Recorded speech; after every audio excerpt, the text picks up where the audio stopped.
Omuyimbi Shiba asanyusiza munanga ate abawagizi be ku stage ababonzeeko kaawo mpola mpola byengenda okubeera nga nkutuusaako kosa ate munanga ate n'embwa ze nga bw'ogezaako okulaba abadde agezaako munanga ate okubeera ng'akiringako ko nazo mu maka ge byonna ngenda kubeera nga mbikulagakoko maaso awo.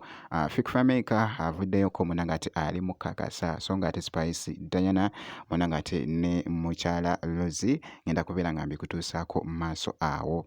So tanza munanga ate n'akatambi ka Shiba kalungi abadde ku stage ng'ali mu performinga naye bamusabye munanga ate abawagizi be ababuuzeeko mu ngeri bw'etyo nga bw'ogezaako okulaba akatambi ako.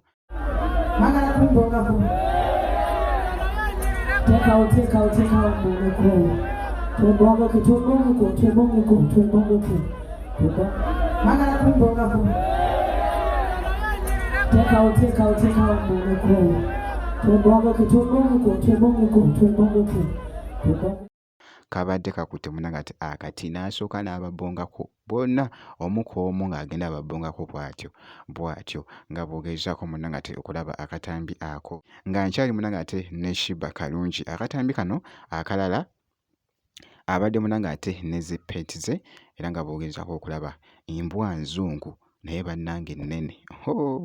Zino embwa we zibeera nga tezikumanyi tosobola zikwatako nga Shiba bw'ali mu zikwatako. Muganda wange oba owedde.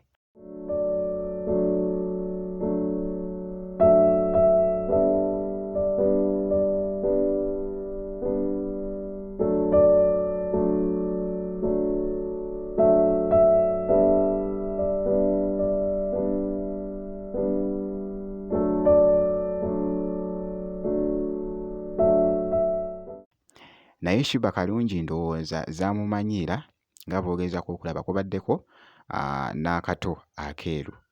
Shiba kalungi mu maka ge. Ebiseera ebisinga nti nno abantu batera nnyo munanga ate okubeera n'embwa ewaka okubeera nga zikola munanga ate ku security kubanga eyo n'emala ekukwatako muganda wange eyinza okuyuzaayuza eyo ennene eyo. Shiba kalungi bw'ati munanga ate bw'avuddeyo mu katambi ako. So kankongereyoko nga nkongeddeyoko omuyimbi munanga ate Spice Diana babadde beeguddekoko ne Mrs. Rosie omukyala nga bw'ogezaako okulaba yonna gye biggweredde muganda wange kibadde kikambwe babadde just mu kujokinga mukaawo mpola mpola. When do you want it? So go wako. Kano? Bukakuona na kano kakuwa. Was a gift from my dad. Ya kanyabula. 19 years na kamwambula. Nungamba I need it. Madam. Now I need this pinch. You need that? It's one of my favorite slim. Well, when you got him in. Kwela kanyo matikati sawa. Woja mokala wanangu. Mbaya kakamu. No kakwata. Mbona sasa nini? But thank you very much. But I'm not much. Thanks for the visit. You're welcome. Try to go office yange. Big blessings. Yes. When you like it water. Like now I'm better dehydrated. Wachege out chapa. One two four.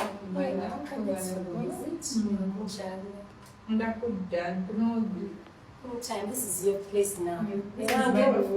Come on, This is your office your Friday. Mulete Paul. Jakujeka.